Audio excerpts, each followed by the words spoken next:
Everything you see on the table right now is a big deal.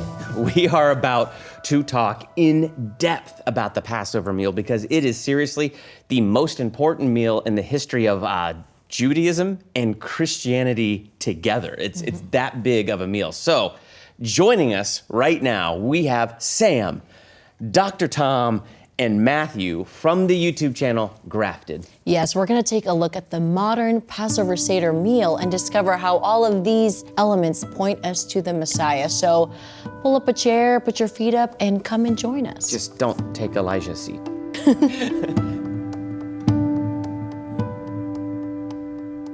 Hello, So hello. guys, it's so be great with to have you. guys. Yeah, we're glad to be here. Well, first of all, I just want to introduce you to our very good friend, Matt Rudolph. Thank you for joining us, Matt. So Thank you. Yes. Guys. So we wanted Matt to join us because he's our Messianic Jewish good friend. He's a missional leader in the Messianic Jewish movement. He leads a Messianic discipleship school called The Greenhouse. Wow. And he is an expert on the Passover as well.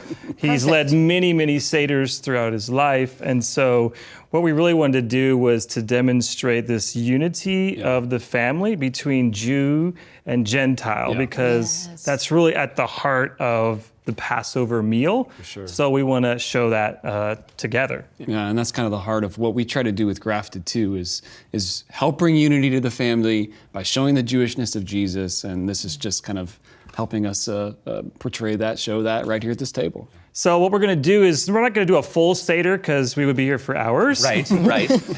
So we're going to go through a traditional Seder, kind of highlight the most important elements, this most important symbolism, and then show how it connects to Jesus and what he was doing in the Gospels. Yeah.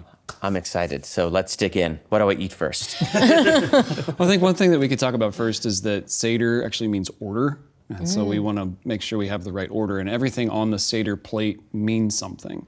So we'll kind of go through some of the elements and explain them and how they show things about who Jesus is. And the cool thing about this meal is that it tells a story. That's right. Right? And so it tells the story of the Jewish people's redemption out of Egypt, but then it also tells the story of all of our stories of salvation and deliverance. That's really the story of the good news. Yeah. Yes. Right? It's the good news of Israel's deliverance and our own good news. So this is a good news meal, you could say. Yeah.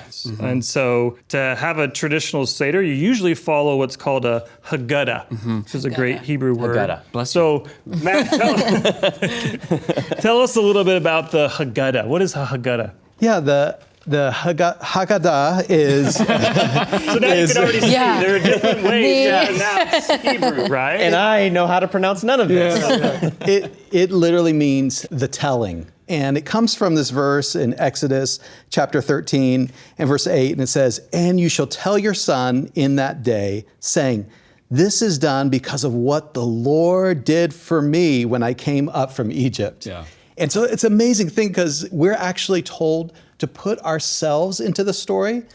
Each generation, when they tell the next generation about God's mighty deliverance, we tell the story as if we were there. Yeah. And so eating of these different elements, it's kind of like an ancient multimedia, multi-sensory thing where you're tasting different flavors and telling the story along with that, which is interesting because a lot of our memories are connected to our senses. So smells and taste. And so when we recall these things, we remember the story and we're able to pass it on from generation to generation. Yeah. Oh, yeah.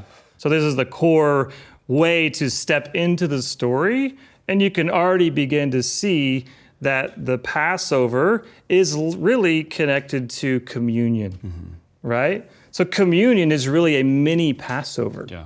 Wow. So what we're doing is a long version of communion.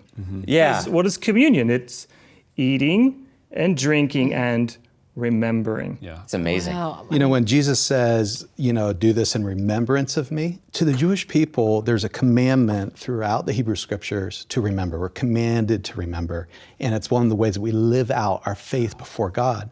But the Hebraic idea of remembering is not just like thinking about the past, but it's you call to mind the mighty acts of God. So you bring them in front of you Yeah. in order to act today. So it's eliciting a response in our hearts. That's good. So this is this interaction. It's eating, it's drinking, it's telling the story, it's talking together, it's doing life, and then with Jesus right in the center Yep. of it and his presence with us.